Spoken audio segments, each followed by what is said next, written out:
With this class, we'll conclude our classes due to the arrival of the dear, honorable, blessed guest, the month of Ramadan. And this is the first Ramadan in nearly 3 decades, if not a little bit more, where I'm somewhat able to give daily organized khawatir in Ramadan, but I have chosen not to. Even in prison, when they would take us out of solitary and put us in general population, we had khawatir in Ramadan. And before the internet, we gave them in the masajid and the universities. And the reason for not having a series this year is because my father, my Shaykh, the Imam, and truly an Imam in every sense of the word, and by choice, my only living friend, he, may Allah subhanahu wa ta'ala give him a long life full of deeds, will be delivering inspirational khawatir this Ramadan that will rejuvenate our iman, insha'Allah, as his students announced. May Allah subhanahu wa ta'ala reward them. And I ask Allah subhanahu wa ta'ala to give him a long life full of deeds. And I wish and make dua as well that he takes from my life to increase his. And that's a dua similar to the dua Al-Fudayl ibn Iyad mentioned about Harun al-Rashid. And Aisha wished the same about Muawiyah radiallahu anhu. She wished that Allah subhanahu wa ta'ala gives him a longer life and take it from hers. Al-Bukhari, not the famous Bukhari, Yahya ibn Ja'far ibn A'yan al-Bukhari, who's a muhaddith. He's a muhaddith, but not the famous one. He mentioned something similar. He's a muhaddith from Bukhara. He said about the famous Bukhari, Muhammad ibn Ismail al-Bukhari, he said, if I can take from my life and give it to Muhammad ibn Ismail, the famous one, the one we all know, the one who compiled the Sahih, he said, I would, because he said, my death is the death of a single man. And the death of al-Bukhari, meaning Muhammad ibn Ismail, is, the famous one, is the death of knowledge. Humble, giant imams of hadith, muhaddithin. May Allah subhanahu wa ta'ala have mercy upon them. What's astonishing is that the Bukhari who said that, Yahya ibn Ja'far, the one who said that statement, he was actually a teacher of the one he wished Allah subhanahu wa ta'ala would give him a longer life taken from his own. Not only does this show what I mentioned it for pertaining to the wish or dua that I stated, but another issue is that how ulama and students of knowledge treat each other. And it's something those who want to be on the pure path of Tawheed need to take heed of. My father will be having a series this year, inshallah. And instead of me having a series, I will bend my knees and sit under his feet to attain from his vast knowledge, inshallah. When there is a pure, vast ocean and you want to scoop out a lot of water, you don't go to a little pond. When there's a giant of ilm and you're able to reach him, as most are able to reach my father by contacting him, learning from him, asking him questions, studying his published books and works.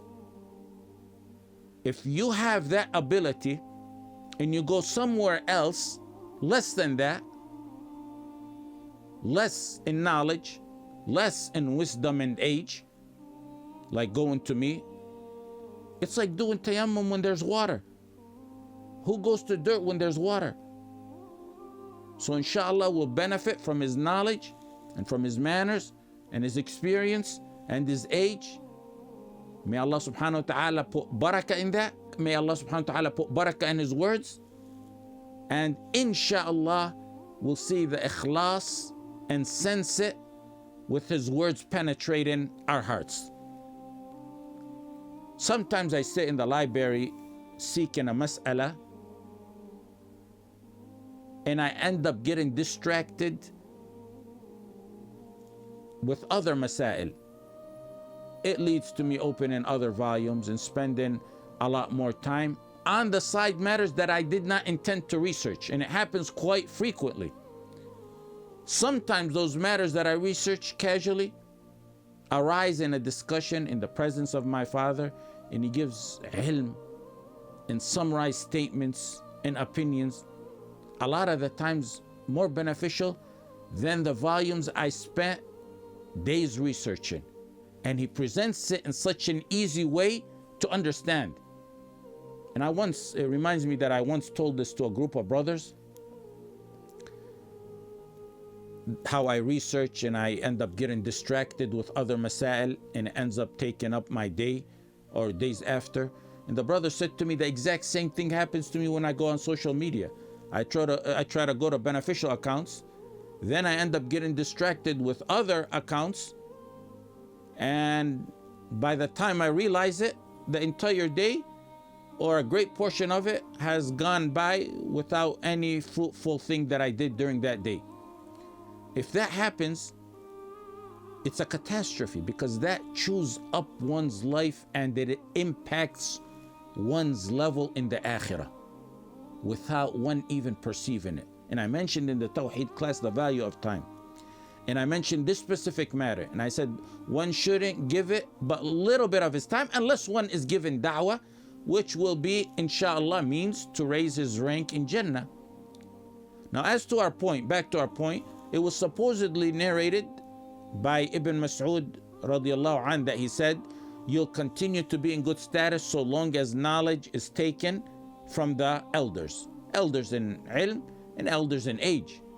And many who my father attained knowledge from are above the age of being great grandfathers to many young brothers seeking knowledge today. In fact, I don't know of any of his teachers who are alive.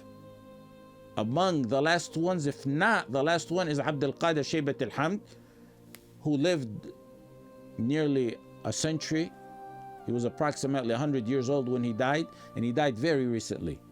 When you get knowledge from someone whose chain is so high in attaining knowledge, and who took from so many various ulama, you get the summarized vast knowledge of all those he attained knowledge from, combined with years and years of follow-up additional study that always improves the status of a student of knowledge. And in this case, you're getting 60 plus years of talab al-ilm. May Allah subhanahu wa ta'ala grant him a long life full of deeds. When the elders are donkeys of rulers with no credibility, then we reject them and their deviance. When giants and elders on the haqq step up to the podium, then those less than them need to step aside in accordance with, treat the people according to their ranks. And it wasn't only my father who I did this with. I did the exact same thing when Shaykh Hamoud al-Uqla was active, and likewise Shaykh Nasr and Shaykh Ali. From the early months of the internet being allowed in Bilad al-Haramain until the death of Shaykh Hamoud al-Uqla, and then continuing on with Shaykh Ali, Shaykh Nasr, until they had to leave Riyadh and go to Medina because they were being pursued, and then prison separated between us. We continued to promote their work and translate it and work on spreading it. فَكَّ اللَّهُ بِالْعِزِّ أَسْرَهُمْ. And even others who I was very close to, but they came out of prison, different people. Their deviance and nearness and kissing up to the tawaghit didn't get them anywhere. Rather, they're back in prison now, but it's not in our nature to gloat and relish over something like that. As to the ulama of Tawheed in prison, it's a duty on everyone to make dua for them and to spread their ilm. I actually go out of my way to quote some of those ulama by name. Why would you take the name out? It's very easy to take their knowledge. I could take something out of that, their ilm, and not mention their name. But why would you take that out? The purpose of it is to spread their ilm and to make the new generation aware of these giants, and so that people can make intensive dua for them, especially in this Ramadan. You've seen the level of this ummah when they intensely campaign for the release of someone who utters the kufr after the Islam. Even the submissive, degenerate murji'ah who are submissive to every authority there is, they joined in on this campaign. And the Imams of Tawheed, and many of their followers, the true descendants and followers of Muhammad ibn Abdul Wahhab, they're in prison, and practically no one even mentions them anymore. And likewise, our brothers and sisters who are on the haqq, who are in prisons throughout the globe, may Allah subhanahu wa ta'ala hasten their release. The bottom line is, when we have ulama of haqq teaching, don't miss out on that golden opportunity. Beyond the textual knowledge they deliver, one learns a lot of wisdom, a lot of manners, and style of ibadah, and style of da'wah, and lessons that inspire one to better themselves. Many who think they're above taken from ulama are manifest with ignorance and lack of manners, and it's combined with arrogance and with the shaitanic vision that no one fills their eyes from the salaf or the khalaf. It's a dangerous path some take while alleging to be on the manhaj. Some let their ego get to them after delivering a few talks and finding a few followers. And they do so claiming to know Arabic, but then struggling with the ayat and the hadith and the Arabic terms they slip in to make it seem as if they have some ilm in some of the Arabic language. The jahl is one thing. That's not even what I'm trying to talk about. But it's ludicrous when it's compounded with discreet, open slander of others, whether it's in public or private. And a great reason behind most of this, behind the low standards in talab al-ilm and the issues that arise, is that people began to take from Google and books. Some were not able to reach the shuyukh and ulama of haqq, and they didn't want to go to the ulama in a'imma of dalal. They didn't want to lose their aqidah. They wanted to maintain their aqidah, and go into an imam of dalal may cause them to go into bid'ah or something bigger than that. They may be excused, and may Allah subhanahu wa ta'ala find them a way out. But the majority were too busy in this dunya, and the opportunity came where they can present themselves in front of their phones and make money off their da'wah. They're not willing to sacrifice and sit at the feet of the ulama and learn in the real classical systematic way of talab al-ilm. I ask Allah subhanahu wa ta'ala to allow you and your families to reach Ramadan, and I ask Allah subhanahu wa ta'ala to grant you the tawfiq and barakah in your time to attain Firdaus through this Ramadan, and may Allah subhanahu wa ta'ala free your necks from Jahannam. I'll conclude with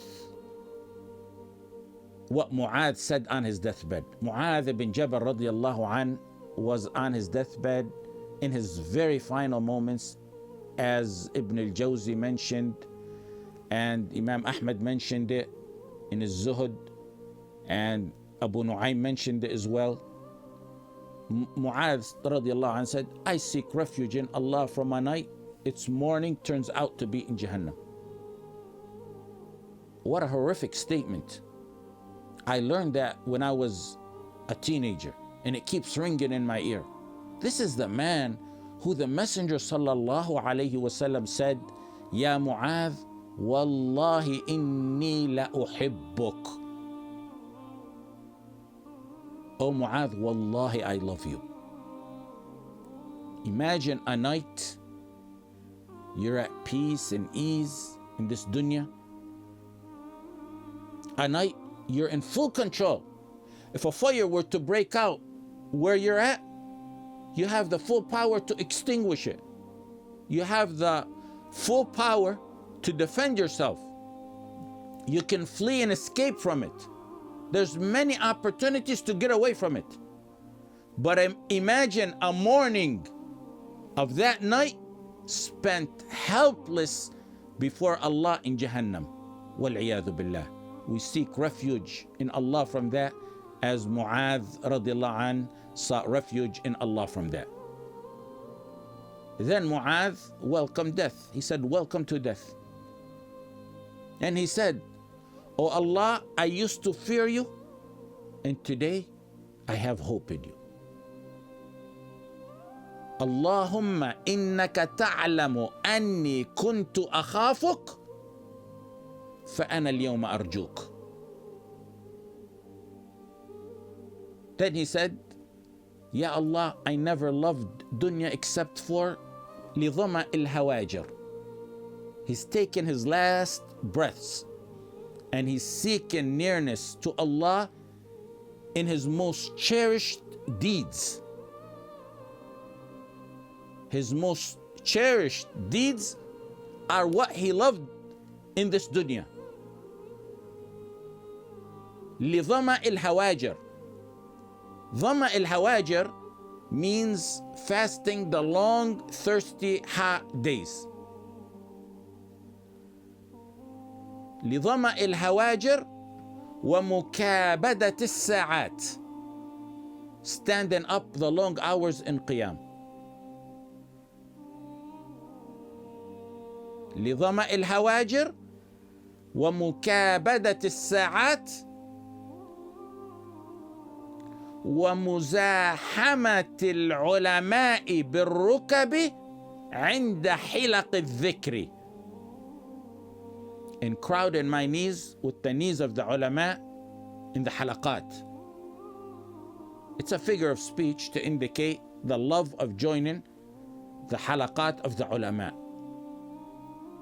Keep in mind, he was the man that the Messenger sallallahu alaihi wasallam said, وَأَعْلَمُهُمْ بِالْحَلَالِ وَالْحَرَامِ مُعَاذُ بْنُ جَبَلٍ. The most knowledgeable in halal and haram is Mu'adh ibn Jabal. But he never got enough. Qiyam, Siyam, and Talab al-Ilm. These are the deeds he mentioned in his very last precious moments and in his dua, seeking nearness to Allah with them, because they're special ibadat. Insha'Allah, you put emphasis on these in this blessed month, so when you meet Allah, you mention them as Mu'adh did. Wa sallallahu ala Sayyidina Muhammad wa ala alihi wa sahbihi wa sallam.